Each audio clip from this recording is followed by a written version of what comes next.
Today on Inside the Issues, I speak with Paul Blustein about his new book, Off Balance, The Travails of Institutions That Govern the Global Financial System. Hello, and welcome to this week's edition of Inside the Issues, a CG online podcast. My name is Dr. Andrew Thompson. I'm an adjunct assistant professor of political science at the University of Waterloo and program officer at the Blustein School of International Affairs. Today, our guest is Mr. Paul Blustein, who is a CG Senior Fellow. He's an award-winning author and journalist, and he is with us today to talk about his new book, Off Balance, The Travails of Institutions That Govern the Global Financial System. Welcome to the show, Paul. Thank you very much. Nice to be here. I thought we might start the interview by giving our audience an overview of the global financial landscape. Very briefly, can you talk about the key institutions that we have, what roles they play in governing the global financial system? Well, there are four big ones. One is, and two are particularly well known. One is the International Monetary Fund, the Group of 20 major economies, which has, the big leaders summit every year. And then there are two that are not so well known. One is the Financial Stability Board, and the other is the Basel Committee on Banking Supervision. They're both based at the Bank for International Settlements in Basel, Switzerland. And these institutions didn't all come into being at one time. The IMF was sort of famously created after World War II, when there really wasn't a global financial system in any real sense. The founders of the IMF, John Maynard Keynes and Harry Dexter White, who was the Assistant Secretary of the Treasury for the United States, wanted a system in which a lot of money didn't slosh across national borders. They thought that had contributed to the Great Depression. So they wanted an institution that would keep currencies fixed and would keep money, and money wasn't really supposed to go flying all over the world as it does today. But then that system broke down in the 70s, and then they began to worry about problems at banks in one country spilling over to banks in another. So then the Basel Committee on Banking Supervision had to be set up to deal with that problem. And also when currencies began gyrating all over the place because so much money was going from one country to another, then they had to set up, and then the Group of 5, as it was then known, soon to become the Group of 7 when Canada and Italy joined, and later now the Group of 20 today. They had to deal with trying to work out some types of agreements to keep currencies from getting too strong or too weak. And then after and then so much money was flying into the developing economies of the emerging world in the 90s, when those economies began to flourish. But then too much money flowed in, and then too much money suddenly flowed out, and they had big crises in Asia and in Russia and Brazil and Argentina. So the Financial Stability Forum was then set up. It is now that I mentioned the Financial Stability Board. Now, at that time, it was called the Forum. But anyway, it was set up to try to mainly with the purpose initially of dealing with problems in those emerging economies, the sort of the fast-rising economies of Asia, Latin America, Eastern Europe, and so forth. So those are the four big institutions that we've had, and they've sort of, as the world economy, as the financial systems become more global, we've set up more and more of them. Great. Now, in your book, you note that many of these institutions either failed to predict the financial crisis of 2008, or they didn't take the warning signs that they did identify seriously. And why was there this collective failure in your mind? Well, one thing I want to emphasize is that it's not because they're stupid. I mean, these are very smart people. There's a few exceptions, maybe who don't maybe not bowl you over with their brilliance, but most of them are very, very smart, very able, very dedicated, really trying to make the world a better place. So if all we had to do was replace incompetent policymakers with competent ones, we wouldn't have these. We wouldn't have such a daunting problem in dealing and policing the financial system. But part of the problem was with my native country, the United States. The Bush administration and the Federal Reserve were dominated by people who believed what has been sort of mocked as market fundamentalism, the belief that markets will take care of things, that CEOs of banks can be depended on to avoid taking imprudent risks with their shareholders' money, because after all, that'll be bad for them in the long run if they do. That, of course, assumption turned out to be terribly flawed. But you can't just blame the United States. Part of the problem is that modern financial markets are so complex, and the interlink. This is not a particularly novel observation, but they are so complex, so difficult to figure out where the vulnerabilities are. That these people were looking. They were looking everywhere. They were looking at avian flu epidemics. They were looking at the collapse of global trade talks. They were looking for what if we have a terrorist event.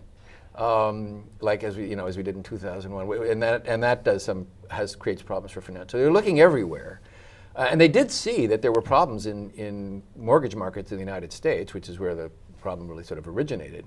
But they thought, well, that's just a small part of the mortgage market, and they sort of believed the argument that was coming out of the U.S. And the Federal Reserve that these problems were small. So. It wasn't that they weren't sort of scouring the landscape, looking for problems. They had been set up after the Asian crisis, the emerging markets crisis of the 90s, to do that. But they were sort of looking everywhere and yet nowhere. Well, thank you very much. We'll be back in a moment with Paul Blustein. You're watching Inside the Issues, the CG Online podcast. Look for us at cgonline.org, on Facebook, on Twitter, and on YouTube.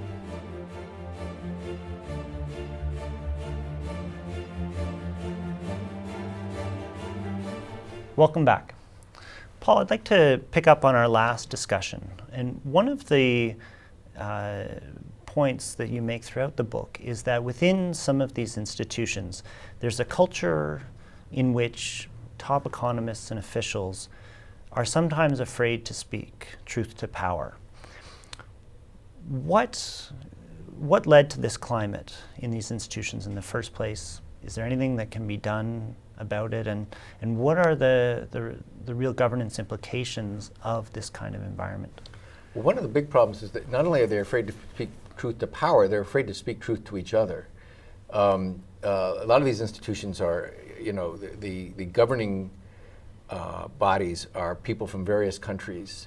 Sometimes they're very powerful countries, the U.S., China, European Union, Japan, and so forth, and they're afraid. And they're one of the observations that one of the people I talked to made about the way the problem in the he worked in the Financial Stability Forum. He called it great defensiveness and excessive politeness, and that's just sort of it's great that these people get together for these meetings. They get to know each other, and so when a crisis comes, they can call each other on the phone, and they're comfortable with each other, but it's just natural human nature when they're in a meeting room. And they think, gee, I really ought to point the finger at so-and-so because I'm worried about something in his country. It's kind of natural, first of all, I've gotten to kind of like that guy. Or even if they don't, they're worried that, well, if I point the finger at him because there's a bit of animosity between our governments or whatever, then maybe he'll point the finger back at me at the next meeting. And I should say he or she, because there were quite a number of very able female policymakers on these bodies as well. So this is one of the problems with this type of international governance is that instead of mutual surveillance and mutual peer reviews, which is what is one of the goals of these sorts of bodies, to get countries to put pressure on each other to do the right thing for the sake, not only for their own sake, but for the sake of their neighbors in the world economy. They turn into kind of mutual protection societies. Right. You also note in the book that states will always look after their own interests first over the good of the collective. And we've seen in a number of cases where this type of nationalism can actually not only inhibit international cooperation, but can actually exacerbate a problem or a crisis. Is there any way around this? or is this just the reality that we are living in a world where financial nationalism is the dominant norm? Well, you can't expect countries to act against their own interests for sure. I mean, it's a definition of what you mean by their national interests. I mean, countries certainly, in terms of what the long-run interests of their people, they're not going to sacrifice for the sake of other countries. But there are many cases where there are actions they could take that would be in their own people's long-term interests and would also help promote global growth or global stability, but which the governments are very reluctant to take because of political pressure from some group. A good example would be Chinese, arguably should have let their currency rise a lot faster. It would enhance the ability of their people to enjoy a better living standards, but very powerful exporters in their country didn't want to do that because they were afraid that would hurt their profitability, and the government was afraid that this would lead to some unemployment, and so they were very reluctant to take a short-term painful step for the sake of the long-term good of the country, but which could have helped promote global stability in the long run.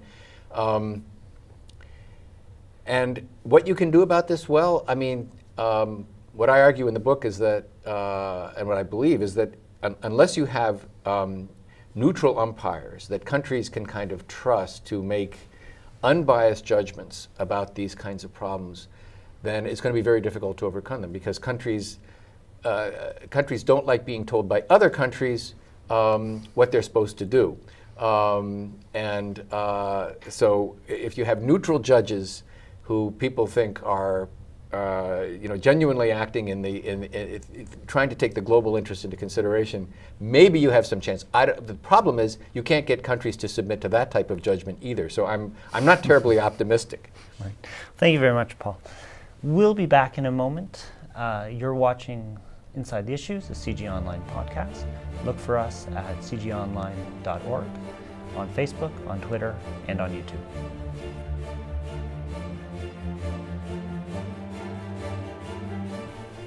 Welcome back. Paul, I'd like to use our third segment of the interview to talk about the U.S.-China relationship and this part of the story. China and the U.S. have been engaged in a protracted disagreement over the value of the Chinese currency.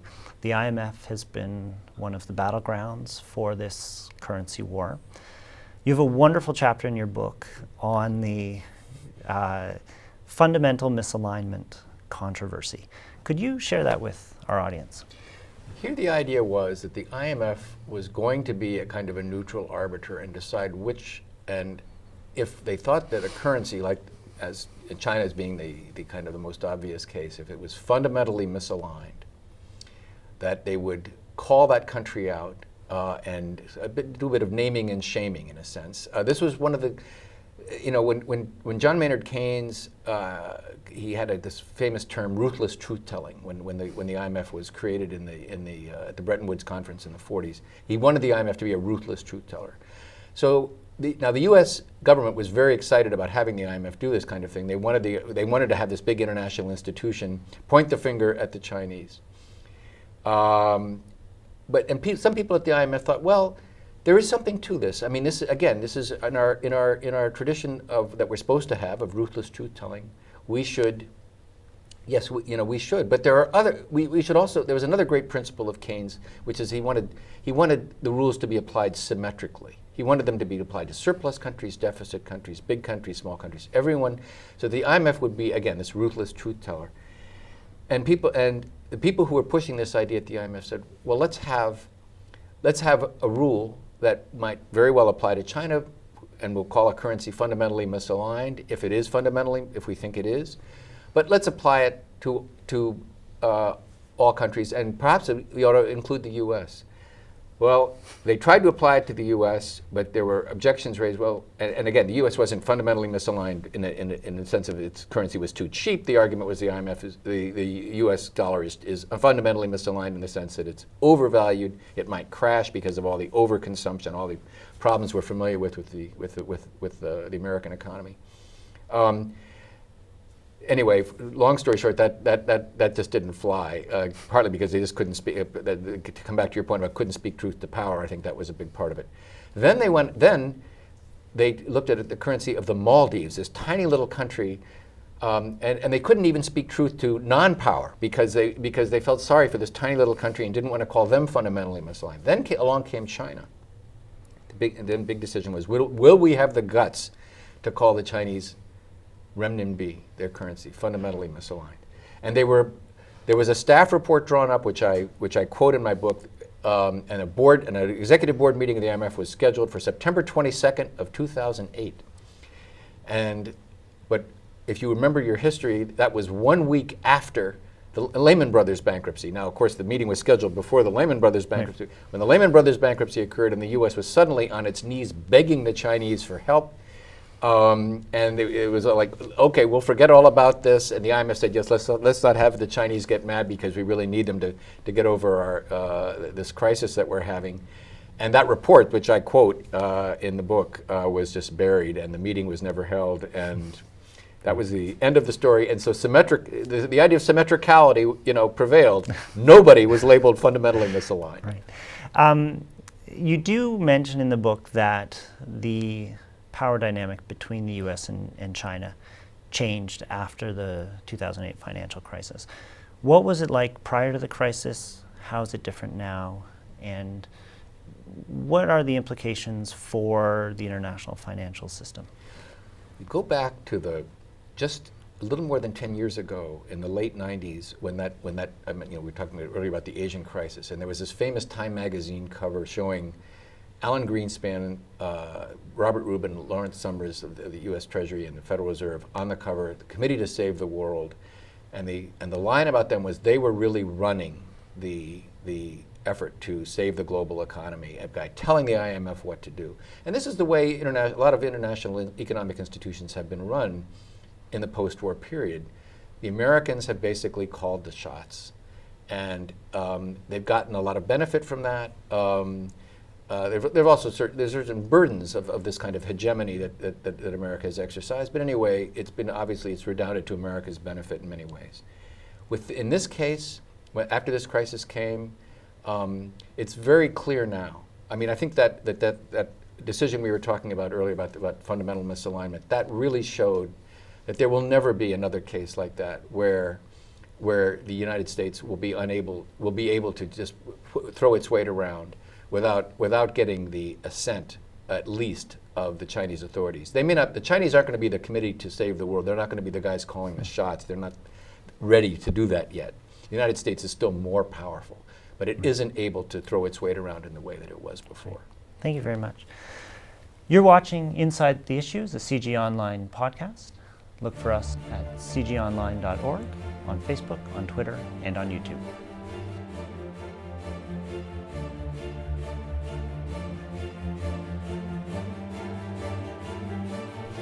Welcome back. Paul, for the last segment of the interview, I wonder if we could go back to our discussion of the institutions themselves. And at the end of the book, you make it very clear that you think these institutions, whether the IMF, the Financial Stability Board, or the Group of 20, are still not up to the task of governing the global financial system. In your view, where are the gaps that still exist? And what can be done to fill them? Well, a lot's been done. I mean, of course, the crisis, really put the fear of God into everybody, and they went to work immediately. The G20 was formed to replace the G7 as the sort of steering committee for the global economy. It was a very good thing. The Financial Stability Forum was given a bigger mandate and a new name, the Financial Stability Board. Names are very similar, and that reflects a lot of similarities between those institutions. but it was given a bigger mandate. The IMF was given much more resources, double, trebling of resources. We have all kinds of new bank capital rules that are, because the rules that they were called Basel II, the Basel Committee on Banking Supervision had these rules called Basel II. They were improved to Basel III, and again, you can't argue that they're going in the wrong direction. These are all in the right direction of trying to make the system better. But there are two fundamental problems with these institutions, which I identify at the beginning of the book, and which I come to the conclusion, with some regret at the end, that I think these gaps still remain. One is that these institutions can't, amid all the bewildering complexity of modern financial markets, identify where the big vulnerabilities are. And that makes it very difficult to devise the right kind of rules for international cooperation for making the system more stable. And the second point is that they don't have the power or the will to really stop countries from taking actions or from adopting policies that may be harmful to their neighbors or even to the system as a whole. Again, they've gone a considerable way toward trying to rectify some of these problems and to try to make the system work better. But I think those fundamental weaknesses they're very just incredibly difficult to overcome. We have a system of sovereign governments and global capital, and